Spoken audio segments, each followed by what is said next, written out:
Қайырлы күн, құрметті Жаңға Дауа каналының көрермендері. Мамыр айынан бастап біз сіздерге арнап дәрігермен сұхбат айдарын бастаған болатынбыз. Бұл айдардың мақсаты еліміздегі медицина саласындағы мықты мамандармен сұхбат жүргізу арқылы халықтың денсаулық бойынша сауатын арттырып, пайдалы ақпаратпен бөлісу. Бүгін бізде қонақта онколог, педиатр, натуропат, интегративті дәрігер Бота Құсманқызы. Қош келдіңіз. Қош көрдік. Сәлеметсіз, Майра ханым. Келгеніңізге қуаныштымын. Рұқсат болса бастасақ. Алғашқы сауалым, сіздің дәрігер болуыңызға және осы медицина саласын таңдауыңызға не әсер етті? Бірден мен сіздің салаңызға байланысты сұрақ қойып кетсем, біртүрлі болатын секілді. Сізді жақынырақ танығым келеді. Сәлеметсіз, Майра ханым, және көрермендер. Сіздерге осындай бүгін келіп білгеніммен бөлісуге нәсіп беріп жатқан бір Аллаға мың да бір шүкір етем. Бисмиллах деп бастасақ, жалпы шақыруыңызға, бұл халқымыздың, еліміздің денсаулығын ойлап жатуыңызға, соларға себепші болуға тырысуыңызға сізге мың алғыс айтамын. Жалпы аты жөнім Бота Құсманқызы, Шығыс Қазақстан облысының тумасымын. Анау Мақаншы, Ұржар деген жақтардың туып өскенмін. Жалпы медицина саласындағы білімімді, соған себепші болуды өзімнің бала күнгі арманым деп айтсам болады. Себебі дүниеге келгенде анам мені дүниеге әкелгеннен кейін бірден қант диабеті, екінші тип сусамыр деген бірінші типті қант диабетіне шалдықты. Бұл мен үшін, бала үшін анасының ауырғаны ең күрделі стрессовый фактор деп санаймын. Анамды жазып алғым келді. Себебі ол ең қиын қыстау заманы еді. Совет одағының құлдыраған, дәрі-дәрмектің жоқ, медицинаның Қазақстанның барлық саласында бір құлдырау заманы болған. Ал қант диабеті деген ондайға қарамайды. Ол жерде инсулин керек, ол жерде күніне 3 уақыт укол салады анам. Соған шприцтар керек еді. Бірақ соның барлығы тапшы заман. Стеклянный шприцтар, оны қайнататын еді өзі үйде. Үлкен шприцтар, инелер, қолында әрдайым абсцесс, осложнениялар болатын еді. Укол жетпейтін еді, инсулин жетпейтін еді. Сол заманда анама жиі скорый помощь, жаңағы жедел жәрдем келіп көмектесіп, анам қай күні ауырып қалар, қай күні деп сондай бір уайыммен өмір сүрдім десем болады. Әрине бала үшін бұл өте үлкен уайым болған үшін менің болашақта адамдарға көмектесетін дәрігер болғым келген арманым туындады. Егер есімде қалса, бала күнімнен бастап тек қана дәрігер болуды армандаппын. Менде басқа өмірімде профессия болу деген арман болмаған. Және 11-ші сыныпты тамамдаған кезімде ары қарай медицина университетіне тапсырдым Семейдің. Сол жаққа Алла қалап грантқа түстім. Ары қарай білімімді сол жерде 7 жыл бойы педиатрия мамандығында тамамдадым. Бұл педиатрия мамандығы деген жаңа туған баланы да 18 жасар ересек адам десек болады, соны да емдей алатын, сондай өте жалпылама профессия негізінде. Сол профессия бойынша тамамдап шықтым да ары қарай онкологияға тапсырдым. Енді ол туралы қазір алда сөйлесерміз. Онкология деп жатсыз ғой. Біз білеміз, сіздің Америка, тек Қазақстанда ғана емес, Америка, Лондоннан білім алғаныңызды, және елімізде жалпы бұл салада жүргеніңізге 10 жылдан астам уақыт өтті ғой.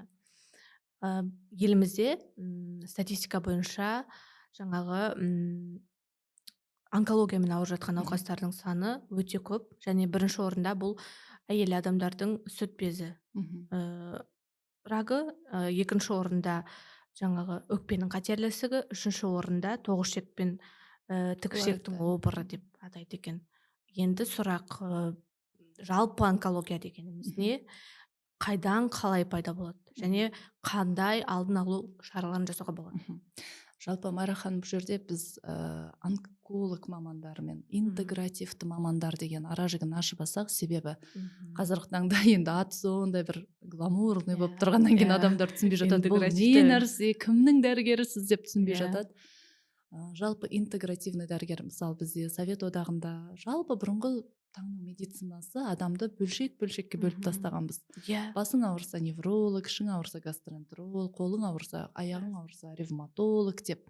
бірақ та әрбір дәрігер, мысалы бір адамның 5 жері ауырып 5 түрлі дәрігерге барса, 5 түрлі дәрігер 5 түрлі ем жазады. Иә. Бірақ сол емдер өзара байланысты ма, бір-біріне қарама қарсы ма? Адамды бір адам ретінде, тұтас ретінде қарау деген дәрігер терапевт болуы мүмкін. Бірақ терапевттің алдына келетін пациентке 15-ақ минут берілгендіктен ол адамды толықтай адам ретінде қарап үлгермейді, физически мүмкін емес. Терапевттің өзі направление беріп жібереді. Өзі направление беріп жібереді. Себебі ары қарай енді бұл үлкен жауапкершілік, көп білімді қажет еткендіктен бұл жерде әр саланың кішкене толықтай тереңдей зерттеу керек деп санаймын. Жалпы маған интегративті дәрігер болуға көмектескен бұл менің онкологиядағы тәжірибем деп ойлаймын. Себебі мен қазір айта кетейін, және білімімді Семейдің резидентурасында онкологиясында ересектер және балалар онкологиясында жалғастырдым 2 жыл бойы. Сол оқып жүрген кезінде маған сондай мүмкіндік бұйырып, грант бұйырып, оңтүстік Корея еліне Северанс деген, Вонжу деген клиникаға сол онкологияларды емдеу, лучевая терапия дейміз, сәулелі ем жағын үйренуге мүмкіндік болды. Енді мен негізінде Семей медициналық университетті ағылшын тілінде бітіргем. Сол үшін тіл жағынан мүмкіндіктерім болған үшін сондай шетелде оқу мүмкіндігі бұйырды. Сол жаққа барып оқып келгеннен кейін Қазақстанда балалардың онкологиясын бірінші рет ересектерден бөліп жатты. Өйткені оғанға дейін барлығы бірге емделетін еді. Енді бөліп жатқандықтан балалар онкологы деген мамандар жоқ. Тапшы ма әлі мүлдем жоқ? Мүлдем жоқ, өйткені ондай мамандарды оқытпаған әлі. Гематолог, онколог деген бар, лейкозды емдейтін, ал солидті, қатты опухольдарды, бас мидың, бүйректің, бауырдың, сүйектің деген онкологиясын емдейтін мамандар 1-2 ғана болды. Содан кейін енді 10-шы общий онколог болып отырғанша 1-ші, 2-ші детский онколог болу керек деген сияқты өзім оның алдында педиатрияны тамамдағам. Сол үшін балалар онкологиясын осы Астана қаласының ана мен бала ұлттық ғылыми орталығында бастап кеттім. Басында дәрігер болып қызмет еттім, ары қарай бөлім меңгердім, себебі мамандар тапшы болғандықтан осындай жас мамандар бөлім меңгеруге тура келдік. Әрине бұл біз үшін өте қиындық тудырды, өйткені келген аналар баласында осындай өте күрделі аурулар. Маған заведующийді шақырыңыз деп айтатын, себебі жас маманды көргенде солай үлкен кәрі адамдарды көргісі келді олар. Бірақ енді бізде намысқа тырыстық. Ол бір андай санадағы түсінік секілді. Стереотип адамдарда. Жақсы емдейді. Үлкен кісілер, ол шашы ақ болу керек, кішкене артық салмағы болу керек, ортасында әжім болу керек, кішкене ересек. Сондай адамдар жақсы емдейді деп ойлады. Бірақ аналармен сөйлесе келе, ем туралы тұжырымдарымызды айта келе, олар да енді жаңағы білімге қарай өздері бағаларын беріп жатты. Көптеген балаларға емімізді ұсынып жаттық. Енді бізде Қазақстан бір велосипед ойлап тапып жатқан жоқ. Барлық жасалатын онкологиялық емдер бүкіл әлемде жасалатын емдер. Просто Қазақстанға адаптировать етеміз. Енді бізде мүмкін болған сол протоколдарды, мысалы лейкоз, лимфома деген қан ауруларын, иммундық жүйенің онкологиясын немістің протоколымен емдейміз. Сүйектің онкологиясын Американың Евромоз деген протоколымен емдейміз. Сондай әр елдің ең мықты протоколдарын Қазақстанда жасап жаттық. Бізге еліміз сондай емді жасауға, тегін жасауға мүмкіндік береді. Себебі Кореяға барғанда да, Лондонға барғанда да бұл емді тегін жасаймыз дегенде таң қалатын. Қалай сендердің елдерің соншалықты бай ма деп. Мысалы бізде қазір шетелге өз алталарымен емделуге кетіп қалады ғой. Бізде жасалатын тегін емді олар ең кемінде 20-30 мың долларға жасайды. То есть оның бағасы шынында сондай. Бірақ тегін нәрсенің қадірі болмаған. Бірақ қолжетімді ме қарапайым халық үшін? Оған арнайы бір тегін ғой. квота бөліне ма? Квота бөлінеді. Әрбір Қазақстан азаматтығы бар адамға бұл ем тегін. Бұны біздің дербес мемлекетіміздің сондай мүмкіндігі, басшыларымызға мың алғыс. Бірақ соны біз жаңағы бағалай білуіміз керек шынында. Бірақ та енді мүмкін Турцияға қарағанда, Германияға қарағанда біздің сервисіміз төмен шығар. Жаңағы бір палата, ішінде телевизор, холодильник, туыстарын кіргізіп деген сияқты, бүкіл дәрігерлер ас түсіне түсіп деген сияқты ондай сервис жоқ шығар, себебі бізде мамандар тапшы шынымен де. Бірақ та беретін ем солармен бірдей, кем емес. Енді бұл тұрғыда жаңағы мен онкология тұрғысында айтып кеттім. Ары қарай 2018-ден бастап бұл онкология негізі жиілеп бара жатқанын көріп тұрмын. Балалардың арасында бұрын соңды кездесе бермейтін, мысалы рак желудка, асқазанның обыры, тоғышектің обыры деген бұл анау 50-60 жасқа жеткенде дұрыс тамақтанбай, шылым шегіп, алкоголь қолданып, енді өмір бақи көп мутагенді факторларды пайдалана адам бір өзі ракқа жүріп жететін еді. Бірақ сол онкология бір себептермен 15-20 жастағы балаларда пайда болатын болды. Сол онкология бір себептермен оңай емделіп кететін еді бұрынғы протоколдарда. Қазірғылар мысалы антибиотикқа үйреніп қалған сияқты, олар да химиотерапияға үйреніп қалды да, мультирезистентная деген өте емге тұрақты, тез көне қоймайтын формалар пайда болды, күрделі формалар.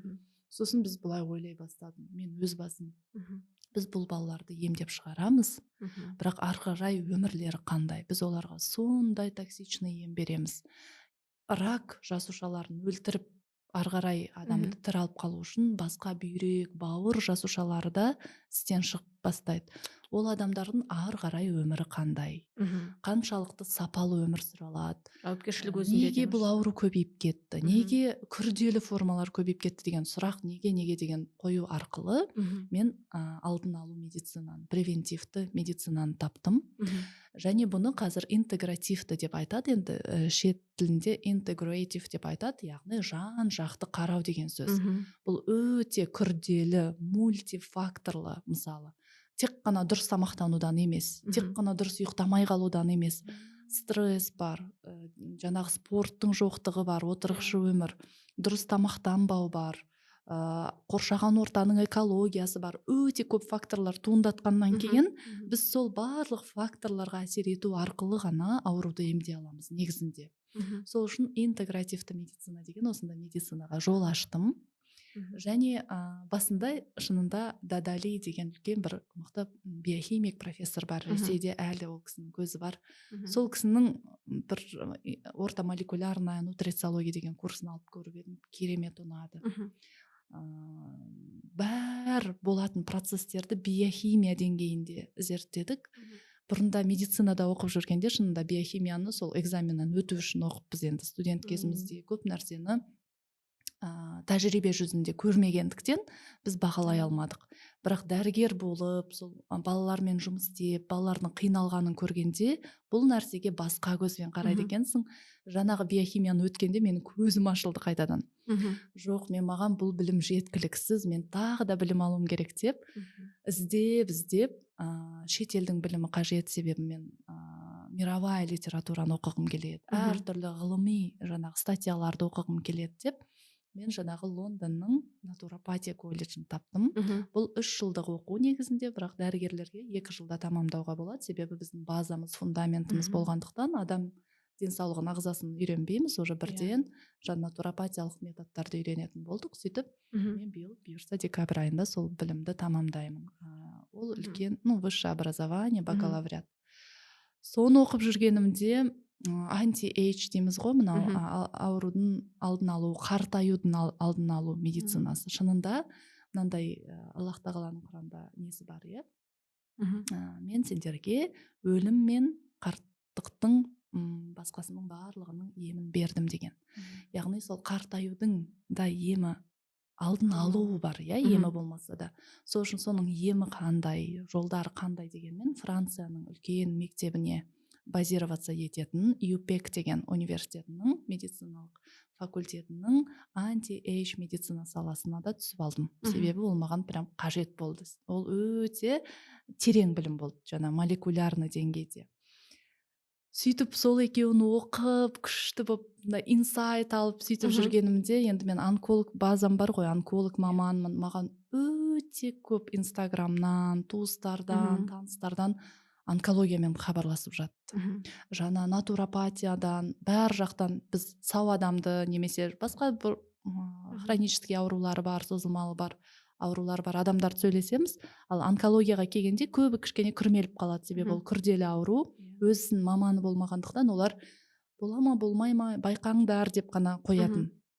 Сол үшін маған именно онкологиядан терең білім керек болды, интегративный онкологиядан. Сөйтіп жүріп, іздеген адам табады деген нәрсе бар. Америка құрама штатының metabolic approach to cancer деген үлкен бір курсын таптым, 1 жылдық. Сол курсқа да түсіп алдым. Әрине барлығы ақылы, бірақ енді ниет бар жерде Аллах тағала өзі де бір мүмкіндігін беріп жатты. Мен ол кезде кішкентай 3 балам бар, декретныйдамын деген сияқты. Сол уақытта миым ашылды десем болады. Сөйтіп сол интегративный онкологияға да түсіп алдым да, оны биыл тамамдап, осы апрель айында бітірдім. Бірақ сіз білесіз бе, Америка бізден шамамен 20-30 жылда алдыда.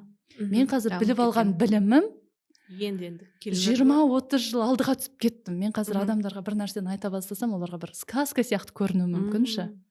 Бірақ енді ол бізге де келеді, себебі мен қазіргі таңдағы Қазақстанның өмірін 2013 жылы Кореяда оқып жүргенде көргенмін осы өмірді. Сол кезде ойлағанмын, ой, мына кісілер біртүрлі қызық екен деп.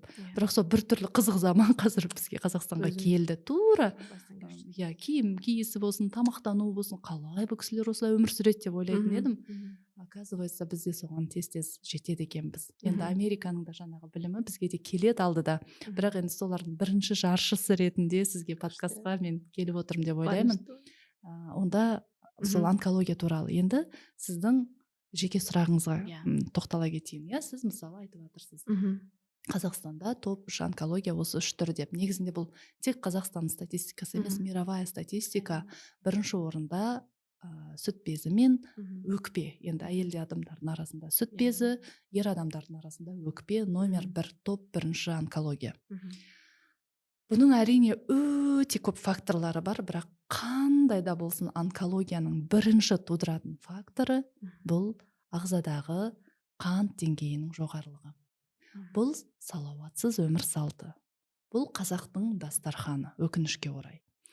Екінші орындағы онкология жаңа колоректальный рак дейміз, тоқ ішек пен тік ішектің рагы. Бұл таза біздің жаңағы ет жегіштігіміз және сол етті дұрыс қорталмауымызда. Қазір сіздер білгенде алдыдағы факторларын, негізі бұл ауруларды болдырмауға болатын еді.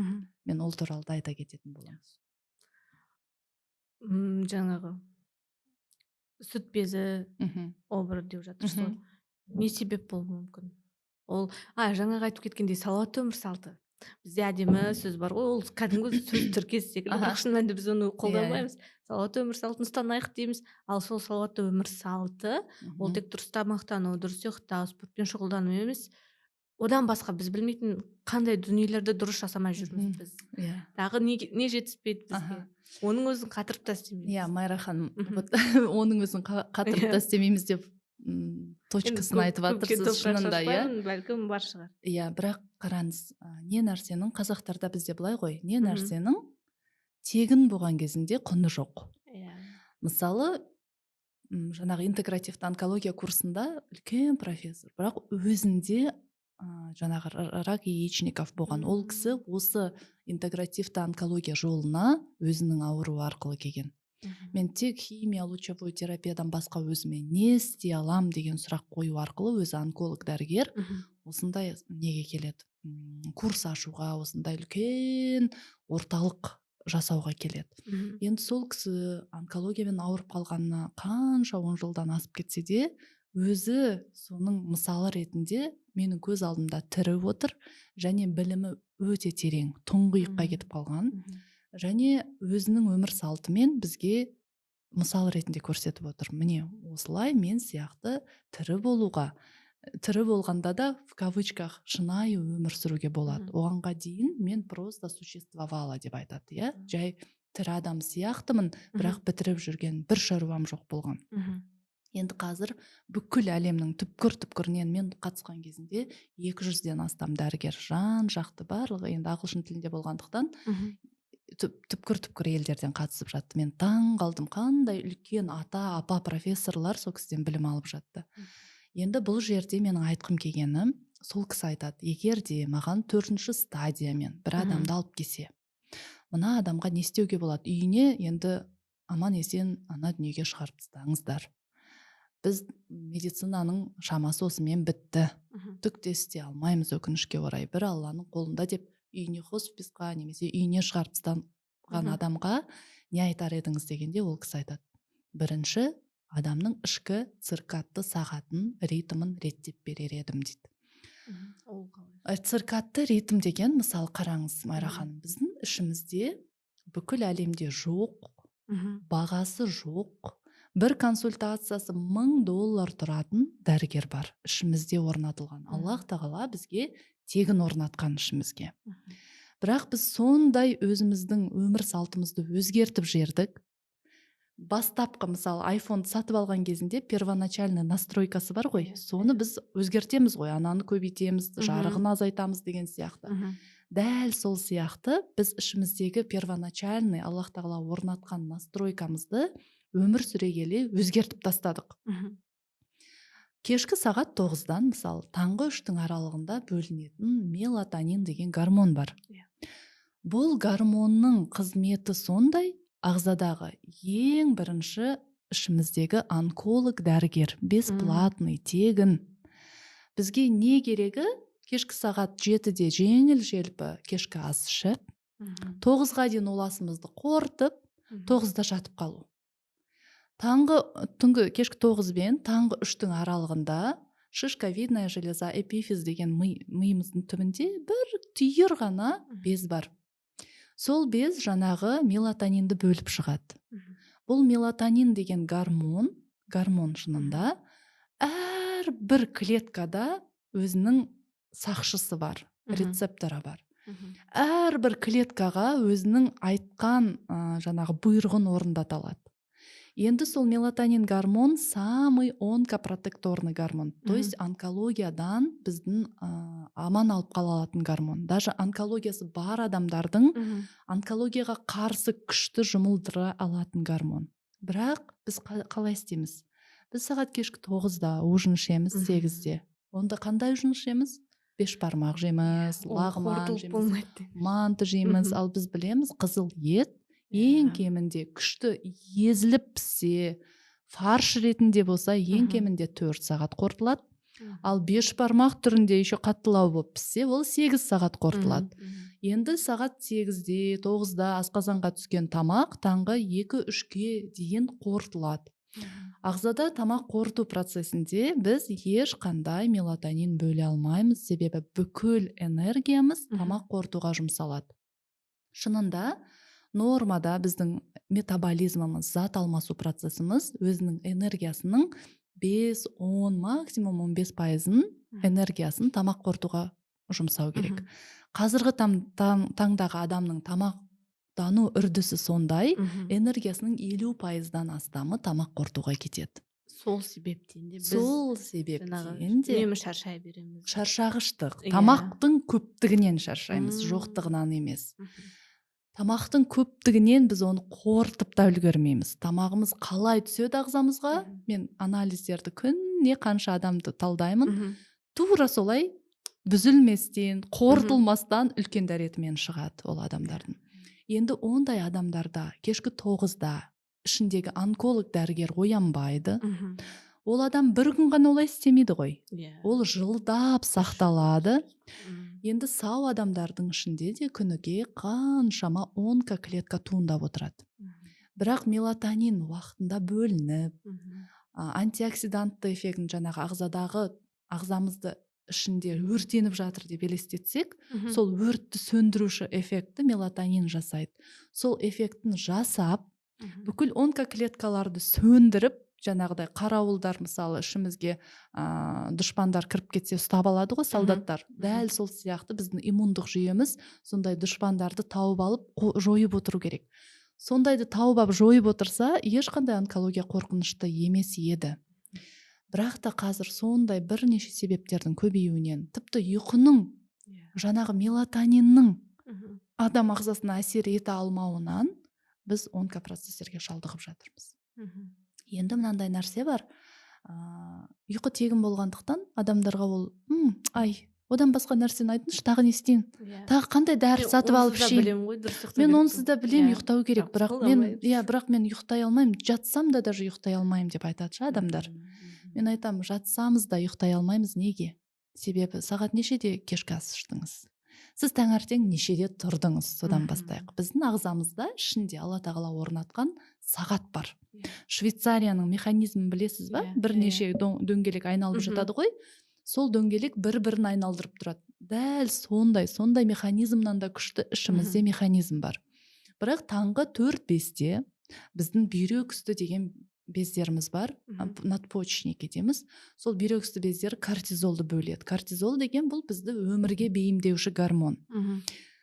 Стресс гормоны. Бірақ ол жүрек соғысын жиілетеді, тыныс алуды жиілетеді. Қандай шырт ұйқыда жатқан адам болсын, таңғы 4-5-те бір оянады. Бір аунайды, дәретке қысылып жатқанын сезеді, тоңғанын сезеді. Өйткені сол кезде физиологиялық тұрғыда нормада біздің қан қысымымыз жоғарылайды. Міне осы кортизол оянған кезінде мелатонин тоқтайды. Екеуі бір-біріне қарама-қарсы гормон. Енді сол оянған кортизол таңғы 8-ге дейін пик, ең жоғары деңгей таңғы 8-ге дейін сізді активный, бодрый қылады, өмір сүру құлшынысыңызды арттырады, жұмыс жасап тастайсыз, оқуды оқып тастайсыз, спортқа барып келесіз, энергияңыз күшті көп болып тұрады, егер сіз таңғы 8-ге дейін төсектен тұрып кетсеңіз. Ал егерде 10-ға дейін, 12-ге дейін төсекте жайылып жата тұратын болсақ, кортизол қайта ұйқыға кетеді. Енді 10-да тұрсаңыз да, 1-де тұрсаңыз да сіздің ештеңе жасауға энергияңыз болмайды, себебі кортизолыңыз төмен. Ал кешке жақын ағзадағы шыққан кортизол қайда кетеді? Кешке жақын басталады ол ояну. Кортизол бар жерде мелатонин келе алмайды. Екеуі бір-біріне қарама-қарсы, ай мен күн сияқты. Ол кешкі сағат 6-дан кейін кортизол ұйқыға кетеді, бәсеңдейді, азаяды ағзада, 0 мизерға түседі. Сол кезде ағза ішінен мелатонинді шақыра бастайды. Болды, адам ұйқыға дайындалып жатыр деген.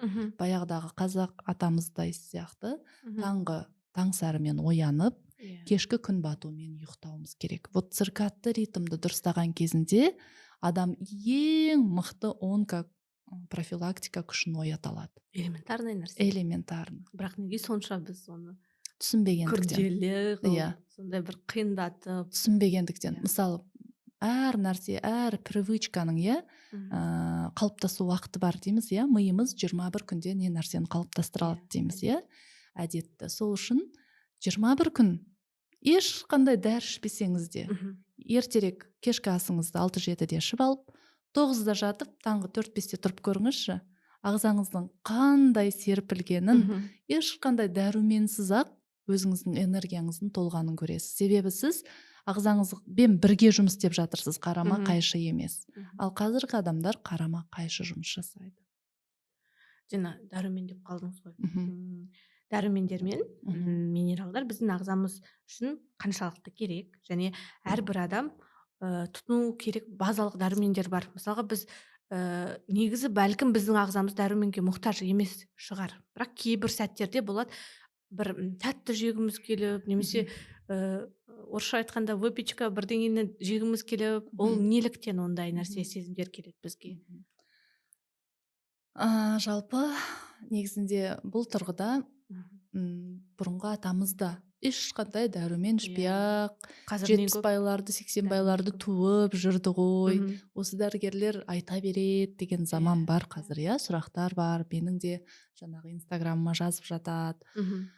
Бірақ та біз қазір бұрынғы атамыздың тамағы мен қазіргі тамақты салыстыра аламыз ба? Негізінде термодинамиканың заңы бар, ағзада ешқандай энергия аспаннан пайда болмайды. Энергия тек бір күйден екінші күйге ауысады деген заң бар. Термодинамиканың 2 заңы, Демек, біз энергияны ішіміздегі өзіміз генерация жасай аламыз клеткаларымыздан. Біздің клеткаларымыздың батарейкалары бар, митохондриялар деп аталады.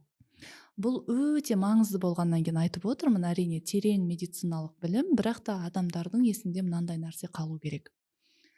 Егерде таңертең шаршағыш, еш нәрсеге жасауға зауқыңыз жоқ, энергияңыз жоқ, тіпті осы подкастты да тыңдап отырсаңыз, түсінуге даже жалқауланып отырсаңыз, демек сіздің ішіңіздегі дюрасел батарейкаларыңыз азайып қалды деген сөз. Шамамен адамның 50-60% салмағы сол митохондриялардан тұру керек, энергостанциялардан тұру керек.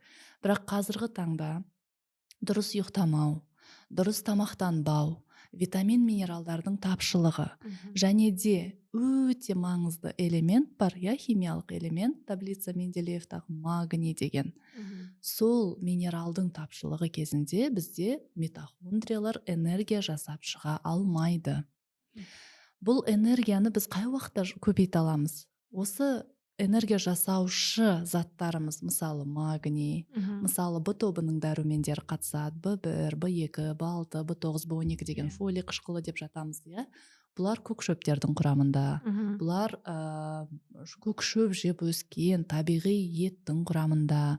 Бұлар мысалы көкөністердің құрамында өте көп. Бірақ біз сондай елде тұрамыз, 6 ай қыс, Мгм. 6 ай жаз. Жаз айларында біз той томалақ, тәттіден көз ашпаймыз, ұйықтамаймыз уақытында. Қыс айларында жаңағыдай қызыл ет көп жейтініміз, бұлардың Мгм. барлығы энергозатратный процесстер, ағзадағы энергияны артық жұмсап жүретін процесстер. Мгм. Енді біз өзіміз қимыл жасамасақ, спорт жасамасақ, энергияны бір күйден екінші күйге ауыстырмасақ ағзамызда, ешкім бізге аспаннан әкеп ішімізге күнді орнатып бермейді. Мгм. Сол үшін әр адам кемінде 10.000 қадам жүріп өту. Себебі ол генерация энергия. Бір күн 10.000 қадам жүріп өтіңізші, сол күні бір ай бойы оқталып жасай алмай жүрген уборкаңызды жасап тастайсыз. Себебі ағзаңызда сонша энергия пайда болады. Сіз өзіңіздің бұлшық еттеріңізде митохондрия генез жасайсыз, энергия жасаушы батарейкаларды оятасыз, тудырасыз. Екіншіден, Д дәрумені. Д дәруменін айтқан кезінде қазір адамдардың бәрі білет, ковидтан кейін бұл дәруменді иммунитет көтеруші, шашырағыштықты басушы деп жатады. Шынында бұл дәруменге повезло больше всех деп айтам мен, себебі бұл дәрумен шынында гормон. Адамдар гормоннан қорқады ғой, особенно Совет одағының адамдары, ой, гормон қорқынышты деп. Бұл сыртта бутылкада тұрған кезінде бұл дәрумен, ағзаға түскен кезінде бірінші бауырға барады, одан кейін бүйрекке барады да кальцитриол деген гормонға айналады. Енді бұл гормонның жұмысы ағзада 3000-нен астам генді кодировать етеді, то есть 3000-нан астам нәрсені қызметті атқарады деген сөз бұл гормон. Ең мықты функциясының бірі бұл иммунитет. Екінші функциясы бұл жаңағы созылмалы аурулардың, тіпті онкологияны болдырмау, қант диабетін болдырмау, аутоиммунды ауруларды болдырмау, аллергияны болдырмау. Бірақ Алла тағала білген адамдардың осындай бейқам болатынын, денсаулығына немқұрайлы қарайтынын, бізге берген, мен сендерге денсаулықты аманат етіп бердім деген аманатқа қиянат жасайтынымызды білген Аллах тағала. Сол үшін бұл гормонды айхербтен іздеп отырмай, витаминді күннен алсын деп тегін жасағаншы шынында. Бірақ адамдар біз қазір осындай қораптардың ішіне кіреміз таңертең, кешке шығамыз. Мен бір күн далада өзімен өзі адам іздеп жүреді, қай адамға дәрумен берсем екен деп. 10 мен таңертеңгі 10 мен күндізгі 2-нің арасында ең белсенді бета сәулелер деген сәулелер шашады күн. Сол сәулелер терінің астында дайын тұрған Д гормонын жасап береді бізге, дайын тұрған. Ол және біз ішіп жатқан витаминнен қарағанда бірнеше есе белсенді. Өйткені біз ішкен витамин гормонға ауысу үшін бауырыңыз жақсы жұмыс жасау керек, бүйрегіңіз жақсы жұмыс жасау керек. Еще ол гормон май ғой, витамин, май сіңу үшін өтіңіз жүріп тұру керек. Қазір мен көріп жүрген науқастардың ішінде толықтай 80%-ында өт жолдарының қиыншылықтары бар. Қоюланып жатады, тас болып жатады, қисайып жатады өттері. Өтінде алдырып тастайды. Өтінде алдырып тастап жатады. Енді ол адамдарда өт бар, шынында просто өт қабы жоқ. Бірақ өт дұрыс жүрмеген адамның майлы нәрселерді жесе де ол дұрыс сіңбейді. Енді ондай адамдарда витаминдіні 10 мыңдап ішіп жатса да көтерілмейді ол адамдарда. Енді күннің астында дайын тұрған витаминдіні сізге түз деп атады. Просто күннің астына шығып, кемінде 1 сағат жүр дейді. Біз оңай жүрмейміз ғой, сол себепті қазіргі таңның дәруменге тапшылық заман.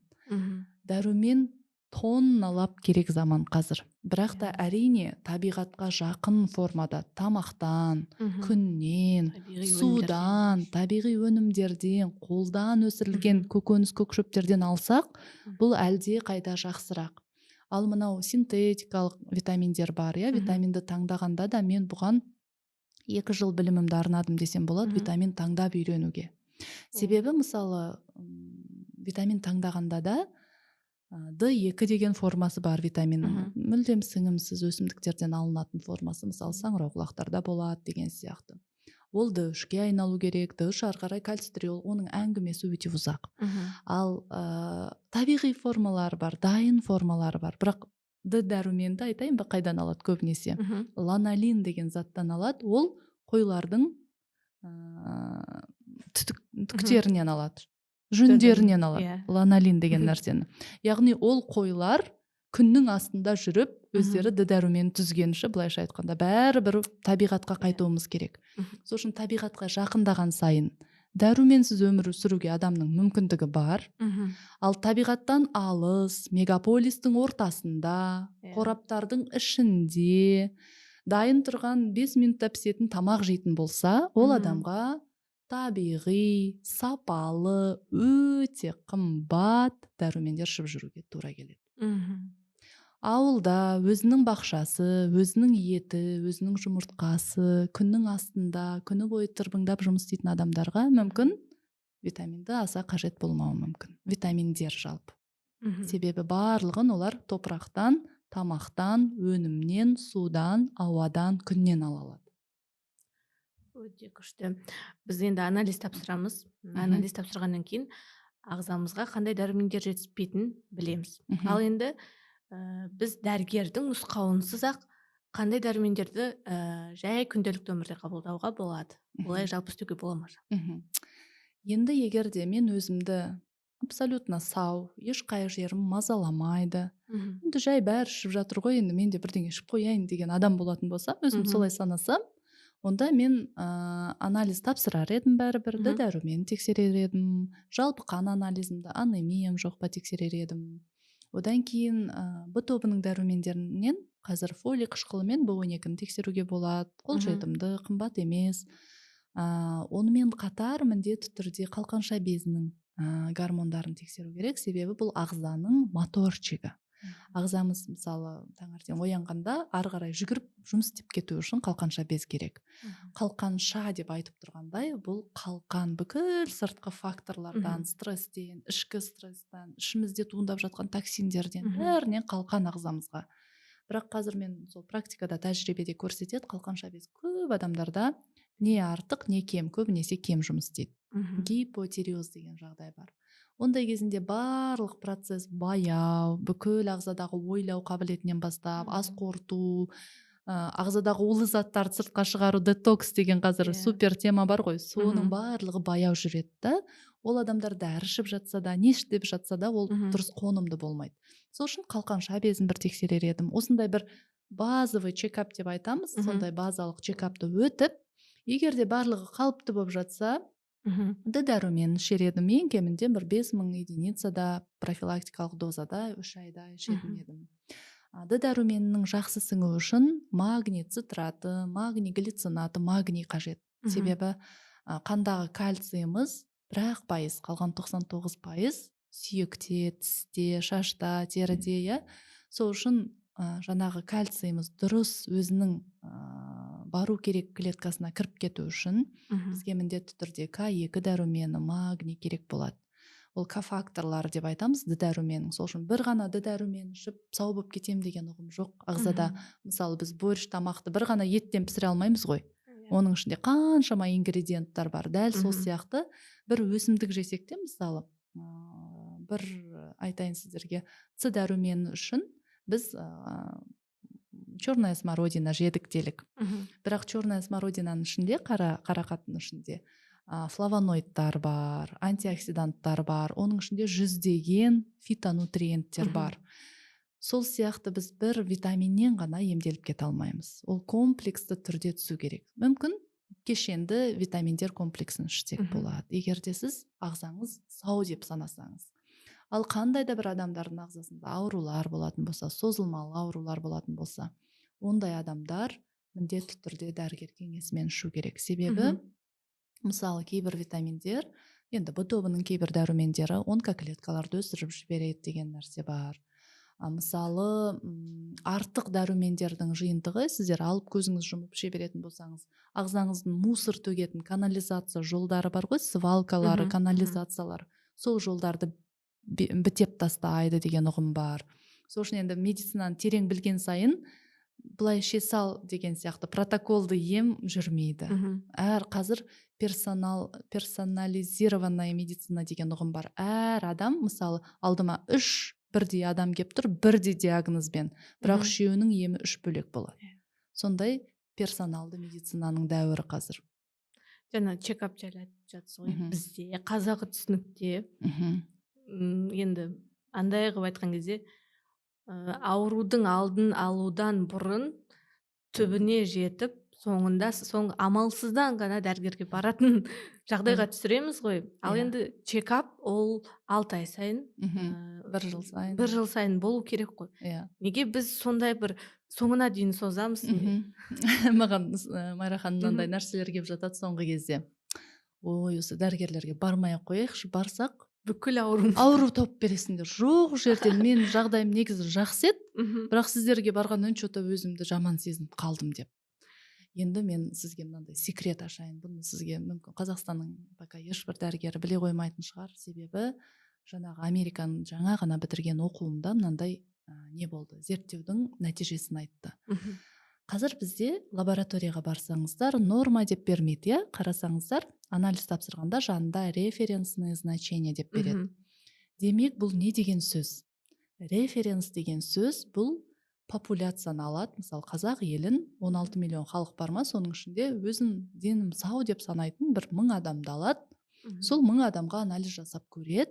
Сол 1000 адамның ішіндегі результат басым көпшілігі осы арадан осы араға дейін дейді. Мысалы, витамин D-ның референсін 30-дан 100-ге дейін деп береді. 30 деген бір бөлек, 100 деген одан 3 есе көп, шынында. Ол мүлдем басқа денсаулық. 30 деген мүлдем басқа денсаулық. Сонда, мысалы, мен алдыма кеп тұрған бір науқас болуы мүмкін, біреуінің анализі 31, екінші науқастың анализі 99. Екеуі де норманың ішінде, енді былайша айтқанда референстің ішінде, 30-дан 100-ге дейін деп тұрса, 31 мен 99 сол норманың ішінде. Бірақ Америкада жасаған зерттеуде Америка тұрғындарының 6,8% ғана метаболикалық зат алмасу деңгейінде, жасуша деңгейінде сау болып шыққан. То есть біз жаңағыдай 1000 адамды алдық делік, 1000 адамның 60-ы ғана сау, қалған 970-і просто симптомдары жоқ ауру адамдар. Симптомдары жоқ деген әлі бір жері солқылдамайды, қақсамайды, асқазаны ауырып тұрған жоқ, іші өтіп тұрған жоқ. То есть адам өзін сау деп санайды, бірақ клетка деңгейінде зерттесек, ол адамдарда метаболикалық бұзылыстар бар. Енді қазір интегративті дәрігерлер анализдерге басқа көзбен қарайды. Аурудың алдын алу, қандай процесс уже басталып кетті мына адамда деген көзбен қарайды. Ал жай дәрігерлерге мысалы кейде айтып жатады, енді оларды да бір нәрсеге кінәлауға болмайды, өйткені бұл білім, бұл мен үшін мысалы осы Американың осы курсы ол $16,000 білім болды. Енді бұл әрбір дәрігердің қолы жеткілікті нәрсе емес. Қаражаты да, жалақысы да жетпейді, бірақ енді приоритет қойған адам, оқығым келеді деген адам, тіл білетін адам, өзіне әр кім іздейді, сол табады деген нәрсе бар ғой. Сондай нәрсе, ол дәрігерлер жамандық жасау үшін жасамайды ғой, адамдарға бір ауру берейін демейді ғой, керісінше емдеп берейін дейді. Бірақ қараса норманың ішінде тұрады референстің. Шынында интегративті көзқарас деген бар. Енді осы 6,8% ғана сау болатын болса, әрбір адам, қазіргі саумын деп жүрген адам, бір чекап өту, ол must have деген нәрсе бар ғой, міндетті түрде. Себебі маған келген адамдар, онкологиямен келген адамдар, 40-50 жасында, біреу 60 жасында, олар өздерін тура бізбен сіз сияқты саумын деп ойлап жүрген адамдар. Бір күн таңертең оянып қалса, бір жерінде 2 сантиметр опухоль өсіп кетіпті. Ондай болмайды ғой. Біздің ағзамыздың ішінде саңырауқұлақ емес қой ол, жаңбырдан кейін. Бір күні өсіп шығатын жоқ. Адам оған 20-30 жыл күнде сол направлениеде жүру арқылы келеді сол ауруға. Онкология кемінде 10 жылдап өседі адамда. Кемінде. Мен жаңағы соңғы білген білімімде. Яғни бір күнде онкология болып қапты деген нәрсе жоқ. Генетикамен ауыратын онкология тек қана 5%. Қалған 95% адам 100 адамның қолынан жасайды. 95-і өз қолынан жасайды онкологияны. Мгм. Бірақ олар жасайын деп жасамайды, олар сауаты жоқ, Мгм. денсаулық туралы білгісі келмейді, жаңа ішінде болып жатқан басталып кеткен патологияны білгісі келмейді. Дәрігерге барсаң ауру тауып береді деп ойлайды. Иә. Шынында ауруды жасап жүрген өзі ғой. Мгм. Ұйықтамайтын өзі, тамақты дұрыс ішпейтін өзі, түрлі привычкалар бар, иә, вредный. Мгм. Шылым шегеді, алкоголь ішеді деген сияқты өзі, дәрі-дәрмекті уыстап ішеді өзі. Оны Мгм. дәрігер істеп бермейді ғой. Ал дәрігер ауру тауып берсе, ол не үшін кінәлі? Мгм. Сол үшін бұл жерде сіздің бастап жатқан бастамаңыз өте орынды. Сол үшін мен сізге қандай тығыз графигім болса да уақыт тауып келуге прям Алла разы болсын. иә, міндеттім деп санадым, адамдардың сауатын ашу үшін. Мгм. Сол үшін әрбір адам өзіне ең кемінде енді ақылы түрде тапсырса 50-60 мыңға шығады осы Мгм. чекап. Мен сізге қалдырамын бұл списокті. Мгм. Міндетті түрде осы подкасттың астына жазып қойсаңыз болады. Осы чекапты өту маңызды. Мгм. Егер де бұл чек-листта, егер сіздің анализіңіз дұрыс шықпай жатса, интегративті дәрігерлерді іздеңіздер. Мгм. Бар, олар өте көп қазір. Сондық 40-50 мыңыңыз той томалаққа кетіп қалады. Ол қазір Құралдыңызды ақша емес, тағып жүрміз KFC ғой. жеуге, сыртқа бір праздникке шықсаңыз, семьяңызбен сол ақша кетіп қалады. Рас. Бірақ бір жылда бір рет чекап өту, Мгм. ол сіздің онко процестеріңіздің алдын алу деп санаңыз. Мгм. 50 жасқа келгенде бір жеріңізде шишка өсіп тұрмау үшін Мгм. дәл қазір чекап өту керек деп санау керекпіз. Өте керемет. Ақпаратыңызға көп рахмет. Енді бізде білетсіз сұрақтар. Мхм. Бір сөйлеммен жауап берсеңіз де болады, өзіңіз Мхм. білесіз қалай Мхм. ыңғайлы. Әрбір дәрігердің бойында қандай 3 қасиет болу керек деп ойлайсыз? Енді мен негізінде бір ғана сөзбен жауап бере М, алмаймын. қалай Қандай ыңғайлы сұраққа сізге? терең кетіп қаламын. Мгм. Бірақ та мынандай дәрігер ол Алланың шафих, әш-шафих деген есімі бар, шипа беруші Иә. деген есімі бар. Мгм. Сол есімді таныта білетін адам. Мгм. Демек, шипаны беруші біз емес. Шипаны беруші бір Алла. Бірақ біз соған себепшіміз. Мгм. Білмегеніңді білгеннен сұра деген Құранда аят бар. Яғни сіз денсаулық туралы білмесеңіз, сол туралы өзінің соңғы 20 жылын, 30 жылын көз майын тамызып, зерттеп жүрген адамдардан барып сұрауымыз керек. Мгм. Наубайшыдан нанды қалай пісіруді сұрауымыз керек деген сияқты дәрігерден денсаулық туралы сұрауымыз керек. Мгм. Егер де сондай дәрігер тауып, сіздің алдыңызға сондай денсаулығыңыз туралы толық ақпарат біліп беріп жатса, сіз соны түзету арқылы, Мгм. ішіңіздегі дәрігерді ояту арқылы, өйткені әр адамның ішінде әлемде жоқ PhD, профессор дәрігер бар. Мгм. Сол дәрігерді оята білу керек әр адам өзінің ішіндегі. Сырттан ем іздемеу керек. Аллах тағала сіздердің іштеріңізге орнатқан оны. Мгм. Сол себептен сол емдеушіні ояту арқылы мүмкін дәрігердің әрине медициналық жаңағы дәрілері, капельницалары, операциялар қажет болуы мүмкін. Бірақ ол шипаны беруші бір Алла. Мгм. Сол үшін дәрігердің бойында біріншіден сол білімді түсіндіре алатын мүмкіндік, білім болу керек. Мгм. Доцера деген, доктор деген сөздің түбірі, доцера деген сөз негізі үйретуші деген сөз. Мгм. Ұстаз деген сөз шынында. Сол үшін дәрігер ол ұстаз. Мен науқастарыма айтатыным, сіз менің алдыма бір рет келдіңіз, осы білімді алдыңыз, енді сіз маған тек қана профилактикалық чекапқа ғана келуіңіз керек. Сіз енді аурумен келмеуіңіз керек. Себебі сіз білім алдыңыз, ары қарай сіз осыны күнделікті жасау арқылы өз Мгм. денсаулығыңызды емдеп алуыңыз керек деп санаймын. Бұл бірінші. Екінші, дәрігердің бойындағы бұл эмпатия дейміз ғой, адамға деген сезімін білдіру, Мгм. адамның жағдайына түсе алу. Кейде бізде тәкаппарлық болады бойымызда. Енді дәрігерлер көп оқығандықтан мүмкін өзін артық білем деп санап кетуі мүмкін. Алла сақтасын. Тәкаппарлық деген көп нәрсенің жолын Мгм. жабушы. Сен емделесің, сен емделмейсің, саған 1 ай қалды дегендер болады. Маған келеді алдыма, бізді осылай шығарып тастады, ары кетсе 2-3 айларыңыз бар деп. Біз Алла емеспіз.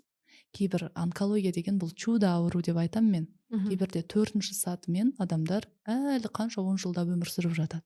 Кейде 1-ші сатымен 1 айдың ішінде жүріп кетеді. Мгм. То есть бұл адамның ішіндегі өмір сүруге деген құштары, емделуге деген құштарына байланысты сезім. Мгм. Сол үшін эмпатия, адамға деген жанашырлық болу керек дәрігерде. Себебі біз сколько ақша табу немесе беделді болу, мансап, атақ емес, бізге ол нәрсе қажет емес. Керісінше ол нәрсе бізге мешать етеді, шынымды айтсам. Тұлға болып қалуға, жаңағыдай құл екеніңді сезінуге кейде мешать етеді. адам бүйтіп ойлап кетесің, мен емдеп жіберген екем деп, шынында. Бірақ әрдайым өзіңе мен кіммін, мен Алланың құлымын деп қана сұрау арқылы, өзіңе жауап беру арқылы, қандай да бір мүмкіндігі жоқ, жағдайы жоқ адамға да көмектесуге даярлығың, сезімің бар ма жоқ па, соны сұрау арқылы адам дәрігер бола алады деймін. Және үшінші, бұл міндетті түрде дәрігер сөзбен емдейді. Яғни адам мүмкін сіздің ең күрделі жасай алатын операцияңызға мұқтаж емес, сізде барлығы жақсы болады, бір Аллаға сеніңіз, мен қолымнан келгенше көмектесем деген сөзіңізге мұқтаж болуы мүмкін. Жақында ғана менің WhatsApp-ыма бір қарт апаның дауысы келеді. Мен бір осындай сіз сияқты берген семинар беріппін бір кісіге. Сол жерде қаншама дәрігерлер қызында шизофрения екен. Енді ол өте күрделі ауру, психиатриялық ауру, мүгедектік енді бұл қызында. Енді ол қызы сондай бір нәрсеге жабысып қалады, үйреніп кетеді сондай. Телефонға жабысып қалған екен, мүлдем ажырамайтын. Бірақ мен сол жерде айтыппын, енді Аллах тағала Құранда айтқан кәрілік пен өлімнен басқаның барлығының емін бердім. Иншаллах барлығы жақсы болады апа, қолыңыздан келген істеңіз, ұйықтатыңыз, телефонды кешкі 6-тан бермеңіз деген сияқты. Енді осында бір өзімнің кеңестерімді айтқан екенмін. Апа маған жылап жазып тұр, осы уақытқа дейін қанша дәрігерге барсам да маған ұрсатын еді, сіз бірінші дәрігерсіз, ұрыспаған. Осындай бір сөзіңіздің өзі маған андай бір туннельдің түбіндегі жарық сияқты көрінді, рахмет деп. Сол кезде маған сол мені дір еткізді сол сезім. Өйткені шынында біз ойлаймыз, адамның тәнін емдеп тастауымыз керек деп, витамин беруіміз керек, операция жасауымыз керек, тағым бірдеңе жасауымыз керек, в общем. Бірақ мына жаны, миы ретке келмегенше, успокаиваться етпегенше, жүрегі тынышталмағанша, оның барлығы бекер болуы мүмкін. Сол үшін дәрігерде міндетті түрде адамға сенім беру мүмкіндігі болу керек. Осы 3 қасиет болса жеткілікті деп ойлаймын. Күшті, керемет. Келесі сауал, денсаулығын сақтау үшін пациенттерге беретін тағы 3 кеңес. Білмеймін, сіз көп кеңесті айтып жатырсыз, бірақ біздің адамдарда тағы сұрақ туындайды ғой. Енді не істеу керек? Енді не істеу керек, давайте онда мен бұны кішкене обобщенно берейін. Менде денсаулық формуласы деген ұғым бар енді, білесіздер. Денсаулық формуласы деген ол бірінші денсаулық формуласын сақтау деп айтайын. Бұл мынандай пазл сияқты көз алдыңызға 4 пазлдан тұратын дөңгелекті елестетсеңіз болады. Бірінші пазлы режим. Ішкі циркадты ритмді реттемегенше, күнмен бірге оянып, күнмен бірге батып, аймен бірге өмір сүрмегенше адамның ешқандай физикалық, химиялық құбылыстары дұрыс жүрмейді. Соны түсінуіміз керек те, қабылдауымыз керек. Өкінішке орай, мысалы, түнімен жұмыс істейтін әйелдердің арасында кезекшілікпен сүт безі обыры бірнеше есе көп. Себебі мелатонин бөлінбейді. Себебі ең мықты онкопротектор жоқ ішінде. Соқыр көзі көрмейтін әйелдердің арасында сүт безінің рагы өте аз. Себебі көзі тас қараңғы, мелатонин күні бойы бөлінеді. Ол адамдардың арасында онкопроцесс сирек. Бұл ғана нәрсе бізге циркадты ритмнің қаншалықты маңызды екенін көрсетіп тұр. Екінші пазл бұл тамақтану. Тамақтану, қазір адамдар тамақтың жоқтығынан емес, тамақтың көптігінен ауырады да, өледі де. Сол үшін қазір сондай заман, мүмкін бізде ашаршылық жылдарында генетикалық импринтинг деген бар. Генетикалық тұрғыда біздің мамамыздың, мүмкін яйцеклеткасының, әкеміздің сперматозоидына сондай гендер кетті, аш қалып қоюымыз мүмкін деген қорқыныш гені. Сол үшін адамдар бір как будто аш қалып кететіндей тамақ жейміз, бірақ ауру астан, өлім шектен басталады деп айтады. Бұл деген сөз, мүмкіндігіңіз бар болса, күніне 2 уақыт тамақтану. Қазір тамақтың көп заманы, сол үшін ас даже қорытылып үлгермейді қазір. Мысалы таңғы 10-да тамақ жеп, кешкі 4-те тамақ жеп. Егер қысқы уақыт, суық уақыт болса 3 уақыт тамақтану. Жазғы уақытта сезонды тамақтану деген ұғым бар. Жазғы уақытта адам толық веган болу керек. Яғни тек қана шөп-шалаң, көкөніс дегендермен. Күзгі уақытта карневор дейміз ғой, мынау жер астында өсетін көкөністер, мысалы картоп, қызылша, сәбіз деген сияқты. Күзде қандай өнімдер піседі бізде нормада, сол өнімдермен тамақтану. Арасында біраз жаңағыдай жануар өнімдерін, жұмыртқа, тауық, балық дегендерді қосу.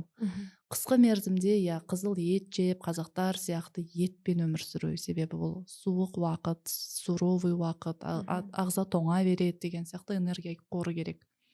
Көктемде адам вегетариан болу керек, яғни веган деген тек қана шөп-шалаң болатын болса, вегетариан деген олар еттен басқасын бәрін жейді. Жұмыртқа жейді, тауық жейді, балық жейді, сүт өнімдерін жейді, Сондай сезонды тамақтануға тырысуымыз керек. Мысалы, көп адамдар біз ойлаймыз ғой, біз жыл 12 ай ағзамыз бірдей жұмыс істейді деп, шынында олай емес. Ағзамыздың әр сезонға қатысты таң мен күнге үйренген сияқты, мелатонин мен кортизол сияқты, ағзамыздың әрбір сезонға өзінің тамақ қорыта алу мүмкіндігі бар. Сол үшін біз жаз айларында көбірек көкөніс, тамақты біз етті көп қорыта бермейміз. Жаз айларында прям вегетарианец болуымыз керек. Ағзаға бүкіл шөп-шалаңның құрамдағы витаминді жинап алуымыз керек. Солай әр сезон бойынша тамақтану, 3 уақыттан көбірек тамақ жемеу, тамақ пен суды бірге ішпеу. Қазіргі қазақтардың ең үлкен әдеті де қателігі де бүкіл қыстық соғымын, күздік соғымын унитазға тастау. Себебі тамақ, мысалы асқазан сөлінің қышқылы өзі бір уыс қышқыл болуы мүмкін. Біз шашлық маринад жасағанда лимон қосамыз, киви қосамыз, уксус қосамыз, ет жұмсарсын деп. Асқазан сөліміз сондай маринад сияқты өте қышқыл болу керек. Бірақ сізбен біз сияқты тамақ жеп алып, 1 стакан су құйып жерсек, 1 стакан шай құйып жерсек, немесе қандай да бір сұйықтық құйып жерсек, ол сұйықтық ет, тұрмақ, жұмыртқа ештеңені қорыта алмайды, белокты. Ол нәрсе шірейді.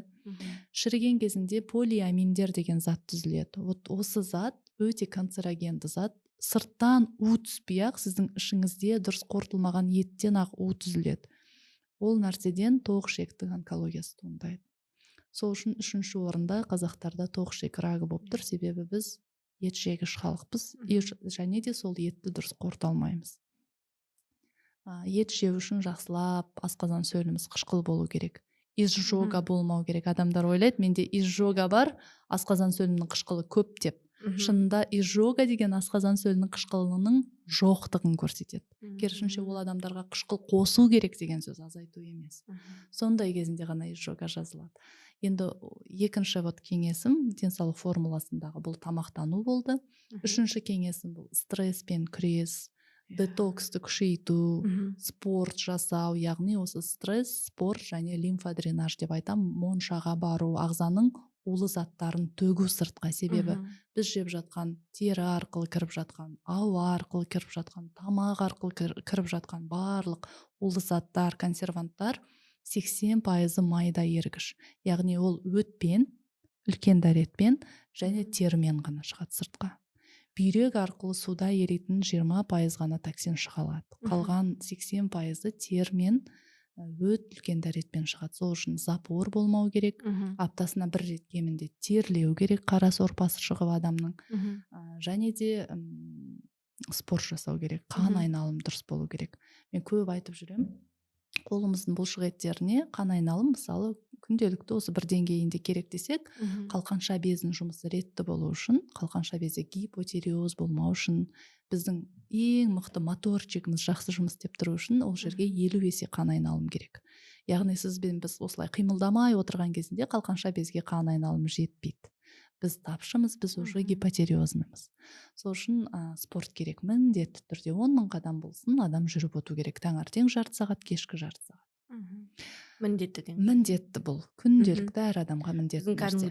Жұмысқа барып қайтуымыз емес, арнайы түрде жүректің тарсылдап соғуы нормада отырған кезінде 70 болатын болса, ол 120-ға дейін көтерілу керек. Сол кезде бүкіл органдарға қан айналады. Енді бұл үшінші пазл болған, және төртінші пазлы бұл медицина деп айтам мен. Бұл мысалы д дәрумені, с дәрумені, дұрыс тамақтану, көк шөп, көкөніс қосу арасында өт айдау деген сияқты профилактикалық медициналық кеңестер. Бұл денсаулық тұрғысында жаңағы сіздің айта кетер бірінші неңіз, рекомендацияңыз осы дедім. Екінші рекомендациям, әрбір адамда су ішу міндеті болу керек. Су ішу 1 килограмм салмағына 30 миллилитр су, таза, pH деген деңгейі бар. Судың қышқылдық 7,5-нан төмен емес, табиғи судың pH сондай болады, су ішу. Бізде көбінесе бас миымызда қарын ашу мен шөлдеу центрі бір-біріне жақын. Адамдар қарын ашып тұр деп ойлайды, шынында ол шөлдеп тұр. Бір стакан су ішсеңіз басылып қалады қарын ашқан тойған сезіміңіз. секілді сезім келеді. Ол шынында қарныңыз ашқан жоқ, шөлдедіңіз деген сөз. Біз оны қателесіп шатасамыз көбінесе. Сол үшін тамақтың алдында жарты сағат бұрын, 1 сағат бұрын су ішу өте маңызды. Көп адамдар қазір сусызданып келеді, ағзасы қаны қою, гемоглобині 170, мочасы қып-қызыл сондай болып келеді. Шынында адамға су жеткілікті деген сөз таңғы мочадан басқа бүкіл зәр түссіз болу керек. Сол адамның ағзасында обезвоживание жоқ деген сөз. Егер ол сарғыш түс болатын болса, ол адам суға тапшы деген сөз. Ал су біздің 60-70% ағзамызды құрайды. Сол үшін бәрі білет бұны, бірақ істемейді. Бірақ осының маңызын айтып кеткім келген. Және де базовый чекап өтіп, не жетпейді соны қалыпқа келтіріп отыру міндетті түрде. Бәрі білет, біз білеміз, бірақ бізге сол нәрсені кішкентайымыздан үйретпеген секілді. Сен дәрі ішесің, немесе сен ағзаңа дұрыс қарауың керек, себебі ол осылай әсер етеді. Біз себебін айтамыз, дәрі ішпеу керек екенін айтамыз. Не үшін деген сұрақта біз көп жағдайда тереңінен үңілмейміз. Өз тарапымнан ойлаймын, бұны үлкен адамдарға түсіндіру енді уже қалыптасып кетті ағзасында. Осы уақытта менімен сөйлесіп отырған, консультацияма келіп отырған уақытта уже ағзасында көптеген бұзылыстар орын алып қойды. Ал егер де біз бұны балаларға валиология сабағында, мектепте ертерек енгізетін болсақ, бұл әлде қайда мүмкін эффективті болар ма еді. Бізде басында сол сабақ кірді да, одан кейін білмеймін, түсініксіз өзіне-өзі жоқ болып кетті да. Мысалға жаңа Кореяны айтып жатсыз, сол елде білім алғаныңыз. Енді мен көрдім да, біз барып көрмесек та дорамаларды жасап көп қараймыз ғой.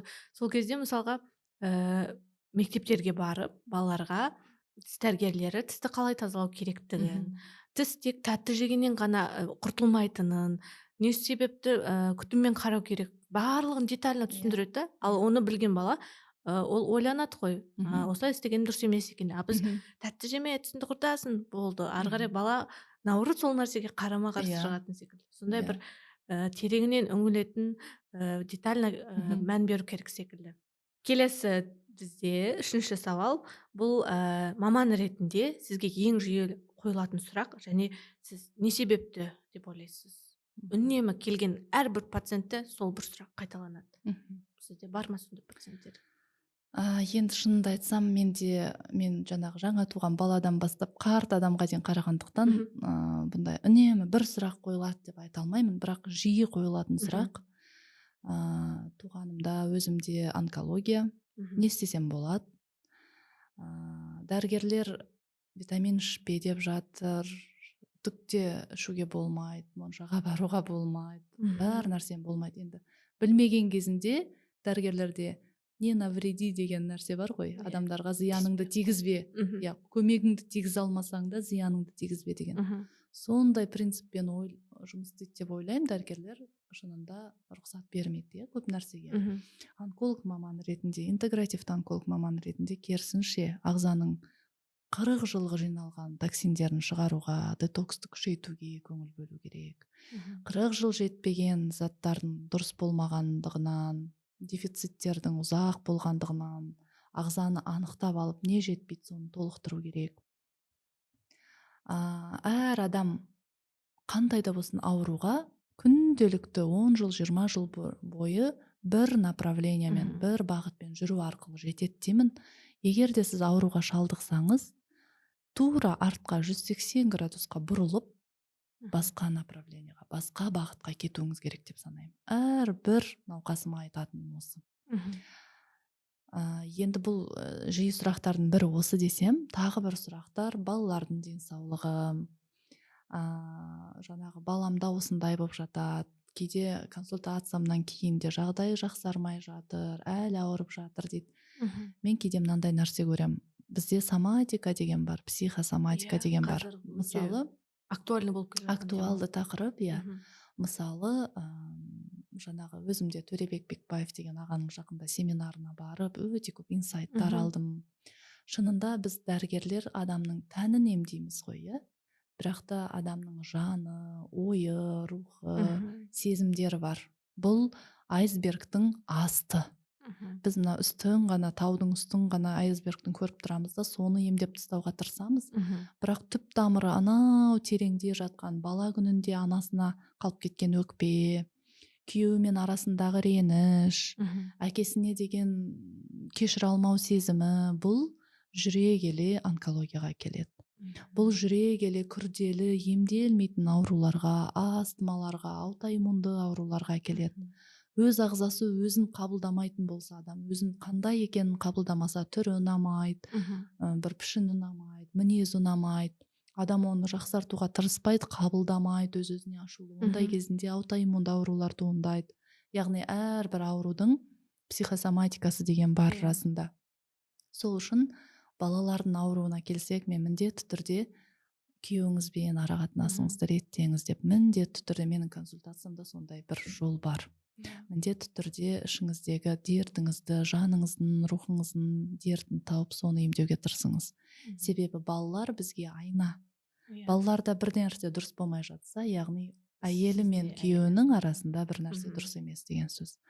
Бұл біріншіден. Екіншіден, онкология деген, мысалы жаңағы доктор Наша дегеннің, мен егерде бұны басқа адамдардан естісем, мен де оған аса мән бермес пе едім, бірақ сондай білімді, білімінің алдында тәнті болған адамым, өкпе рагының психосоматикасы жатыр ішінде жатқанда баланы алдырып тастағысы келген аналар, немесе дүниеге келгенде бала сәбиде жаңа бесікте шырылдап іңгәлап тоқтаусыз жылау, баладағы бір өмірге деген өкпе реніштің болуы кейінгі өмірінде өкпе рагының болуына байланысы бар екен, сондай ғылыми зерттеулер бар екен дегенде, мен просто басымды идім ол адамның алдына, себебі шынында оның түп тамыры сол несі бар.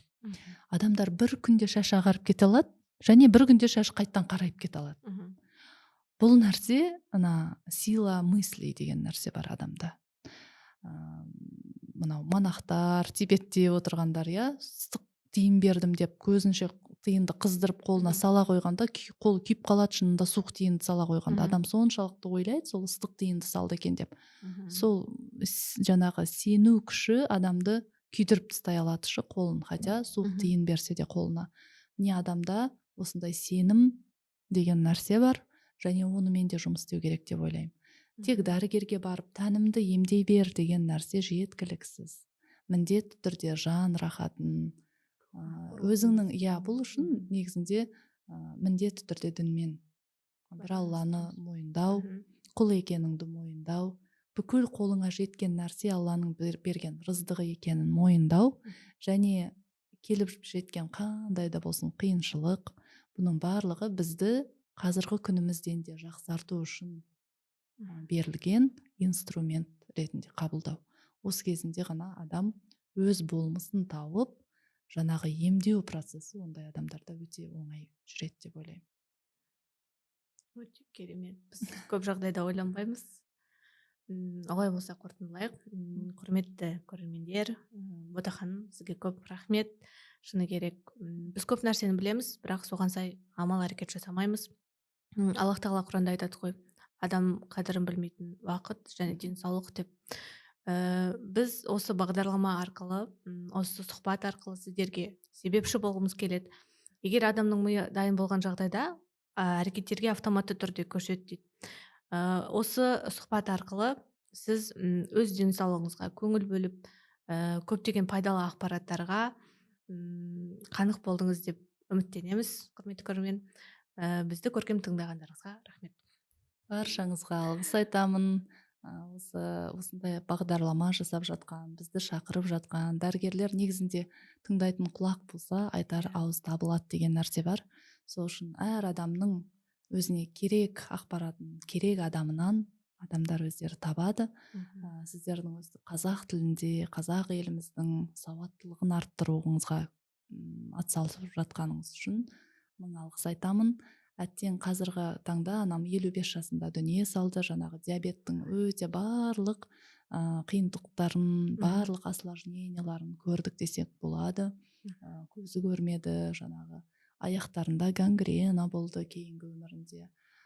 Екі бүйрегі отказ берді. Егер де қазіргі медицинаны білсем ғой, Мгм. қандай да бір өмірін ұзарта алар ма едім алланың қалауымен, сондай себепші болар ма едім деген ішімде өкініш бар. Мгм. Енді сол өкінішімді бір ғана адам емес, мынандай нәрсе бар ғой, Мгм. егер де әлемде бір адамның тірі қалуына себепші болсаң, бәр адамзатты аман сақтап қалғанмен тең. Бір адамды өліміне себепші болсаң, бүкіл адамзатты өлтіргенмен тең деген. Мгм. Енді сол бір адамның болсын, денсаулығының 1% болсын жақсаруына себепші болсақ, бүкіл адамзатты сақтап қалумен тең, сондай сауапқа кенелейік. Аллах тағала сіздердің зейіндеріңізді ашып, медицина негізінде бір тыңдағаннан миға қона кететін білім емес, Мгм. қайталап тыңдау арқылы, басқа да мамандарды тыңдау арқылы сауаттарыңызды аша жүріңіздер. Сіздерге мың алғыс. Аллах тағала баршаңызға мықты денсаулық берсін.